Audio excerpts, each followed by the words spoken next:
Assalamualaikum Bapak. Waalaikumsalam. Bu Dewi, bagaimana kabarnya? Sehat? Alhamdulillah Bapak. Bagaimana kabarnya juga Bapak? Alhamdulillah. Alhamdulillah. Terima kasih Pak.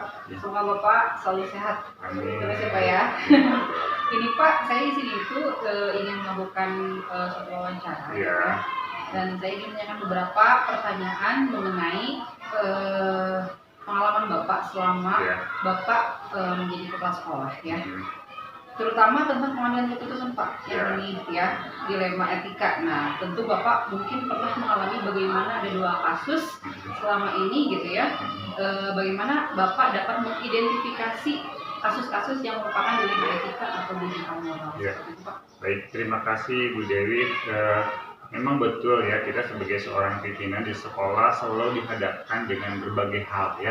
Terutama yang tadi Bu Dewi tanyakan terkait masalah kasus dilema etika dan rujukan moral ya.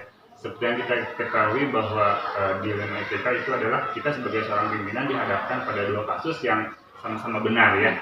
Sebagai salah satu contoh misalnya yang kami hadapi di sini di SDN Palasari, tahun ini kami itu baru saja kehilangan 2 orang guru ya.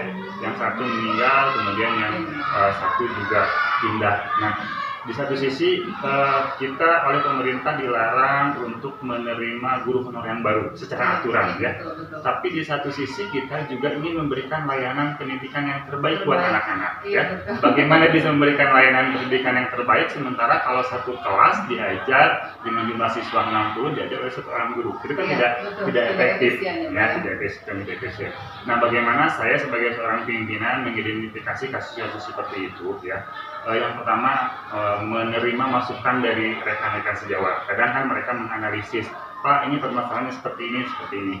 Kemudian selain itu juga kita juga duduk bersama dengan orang tua. Sebagai salah satu di awal tahun ajaran kemarin kita kumpulkan orang tua, dibicarakan orang tua dengan jumlah murid sekian, apakah memang siap orang tua diajarkan oleh hanya satu guru atau tidak? Itu. Jadi kita menganalisis dari berbagai hal, ya, dari lingkungan, orang tua, masyarakat, kemudian bapak dan ibu guru yang ada di sekolah seperti itu. Iya, ya betul Pak. Mungkin selama ini Bapak menjalankan pengambilan keputusan di sekolah Bapak ya, terutama untuk kasus-kasus dilema ini ada dua kepentingan yang sama-sama benar tadi menurut Bapak ya. Kira-kira mengandung nilai kebajikan atau kayak gimana gitu Pak? Ya, ketika kami menghadapi berbagai permasalahan yang tadi disampaikan oleh Bu, yang saya sampaikan tadi ya, bagaimana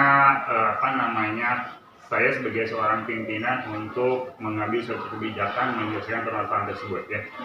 Yang pertama adalah kami duduk bersama dengan rekan, tentunya karena keputusan yang kita ambil itu tidak hanya walaupun kita sebagai kepala sekolah punya wewenang, tapi saya tidak seperti itu. Selalu duduk bersama, ngobrol dengan rekan-rekan bagaimana yang terbaik sehingga keputusan yang diambil itu betul-betul keputusan bersama, bukan keputusan secara pribadi.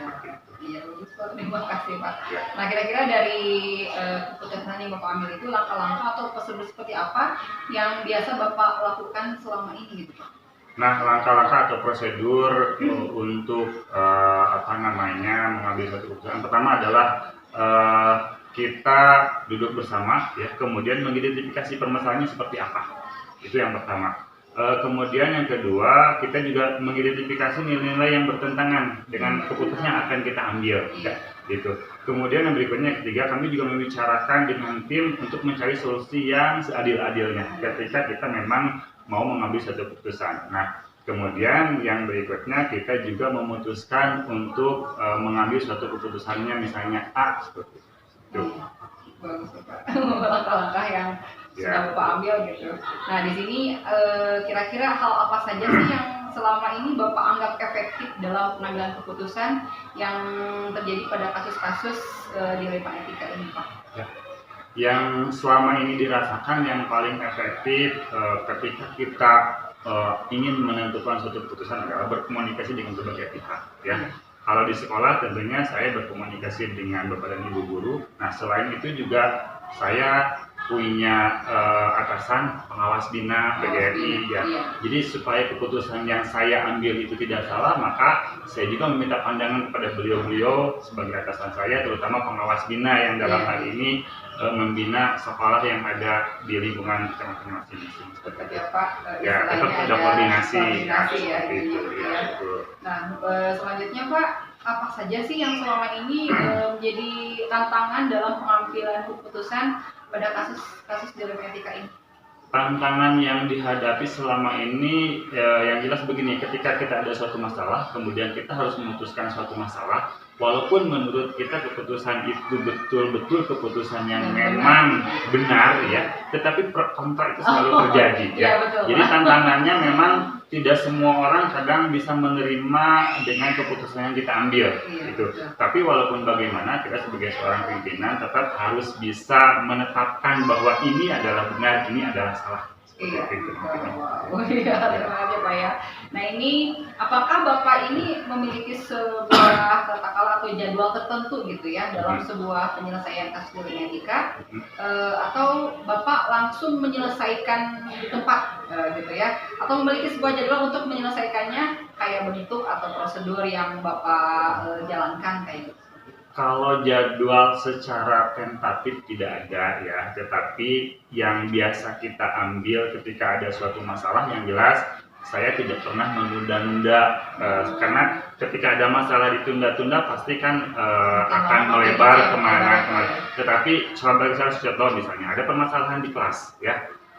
Tapi tidak saya langsung saja selesaikan di tempat, tapi saya bawa dulu ke sini misalnya ke kantor, atau saya bawa ke ruang kepala sekolah, ambil anaknya, ambil gurunya, atau ambil juga orang tuanya, kita komunikasikan dengan baik sehingga keputusan itu betul-betul yang diambil itu adalah betul-betul kesepakatan bersama ya, tidak sepihak saja. Kadang kan kita kalau misalnya mengambil keputusan tiba-tiba ada masalah di kelas langsung diselesaikan di depan anak, itu pun tidak baik ya.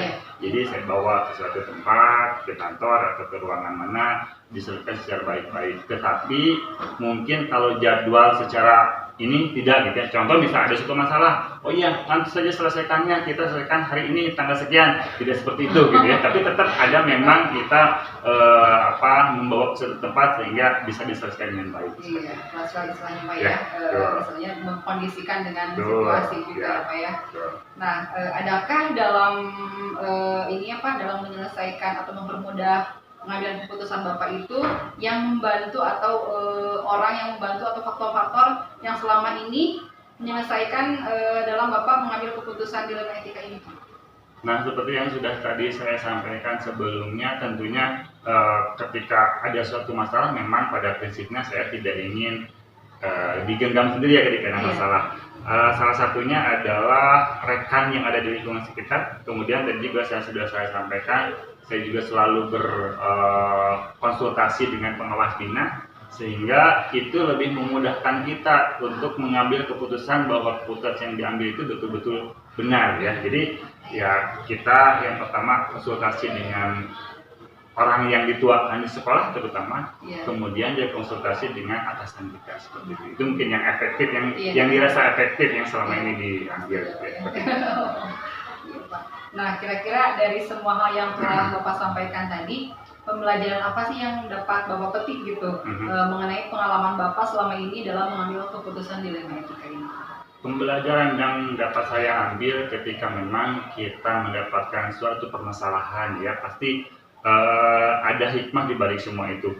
Yang pertama, ketika kita memang ada suatu permasalahan, bahwa kita sebagai seorang pemimpin itu harus terbuka kepada semua ya. Baik itu di organisasi, kemudian terutama kita di sekolah harus terbuka mungkin di sini terhadap semua guru. Kemudian yang kedua, ketika kita mengambil suatu keputusan itu harus fleksibel ya. Dalam artian secara aturan itu seperti ini. Tapi kan kita juga harus mempertimbangkan berbagai hal ya. Kalau misalnya kita tergantung situasi dan kondisi. Jadi kalau misalnya kita fleksibel, memahami situasi dan kondisi, walaupun secara aturan ini yang salah, ini yang benar, pokoknya harus ikut aturan. Itu kan kayaknya tidak memaksakan juga gitu ya. Tapi kalau misalnya fleksibel, insya Allah keputusan yang diambil itu akan betul-betul bisa diterima oleh semua pihak. Walaupun pro kontra pasti selalu ada saja. Jadi yang pertama mungkin terbuka, yang kedua adalah fleksibel. Seperti itu mungkin. Oke, aduh, Masya Allah, terima kasih sekali Bapak atas waktunya. Ya, sama-sama. Saya semakin paham sekarang itu bagaimana saya bisa mengambil keputusan dan keputusan yang dari pengalaman Bapak selama ini jadi kepala sekolah ya Pak ya. Kemudian mudah-mudahan dari kegiatan ini saya bisa menerapkan di sekolah saya juga di kelas terutama terhadap anak-anak maupun dekat sejawat untuk mengambil keputusan dalam etika yang benar-benar terbaik gitu Pak. Ya. Karena walaupun bagaimana kan Bu Dewi juga sebagai pemimpin pembelajaran di kelas ya, iya, Pak. harus bisa dan harus mampu mengambil keputusan-keputusan yang terbaik terutama untuk anak-anak di kelas. Iya. Dan saya doakan juga mudah-mudahan Bu Dewi tugas-tugasnya berjalan dengan lancar, bisa membagi tugas dengan baik antara tugas sekolah, tugas TGP semuanya berjalan dengan lancar. Amin ya, Pak. Terima kasih Bapak. Ya, sama-sama Bu Dewi, sama-sama. Terima kasih. Waalaikumsalam.